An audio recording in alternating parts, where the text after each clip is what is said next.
චන්ද්‍රලේඛකයි රූකාන්තය දැකිද්දි මට මතක් වුණේ මම පහුගිය කාලෙක කියෙව්වා මේ අපේ මහාචාර්ය ලියනගේ අමරකීර්ති ලියපු කෙටි කතා පොතක් තියෙනවා දුවන වට්ටියා සහ hina වෙන ටිකිරා කියලා. ඒකේ තියෙනවා අක්කේ ඔයාගෙන කෙටි කතාවක්.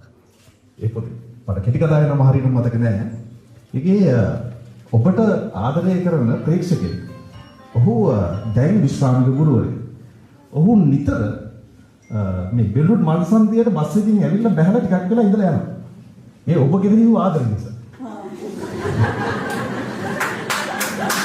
මේ කෙනෙක් අවවාදයක් කියනවා. ජීවිතය අපරකී මහාචාර්ය වීරගේ අපරකී දීපු දුවන වට්ටියාස hina වෙන ටිකිරා කියන පොතේ දාන කෙටි කතාව තියෙනවා. හරි ලස්සනයි. ඒත් එක්කම තව තියෙනවා මහාචාර්යතුමන්ම ලියපු ඒ කියන්නේ වීරගේ අපරකීර්ති මහත්මයාම සහෝදරයම ලියපු සෙවණැල්ලදී පවතින කියන කවි පොත. ඒ කවි පොතේ තියෙන කවියා ඔබේ කටහඬ කසාද බදිනවා එක තමයි. ඒ කවිය හැටියට. ඔබේ කටහඬ. ඔහු කියන ඒ කවියේ චන්ද්‍රලේඛා පෙරේරා භෞතික එහෙනම් ෆිසිකලි කසාද බැඳේ රූකාන්ත ගුණතිලක වුණාට ඔබේ කටහඬ කසාද බැඳි මං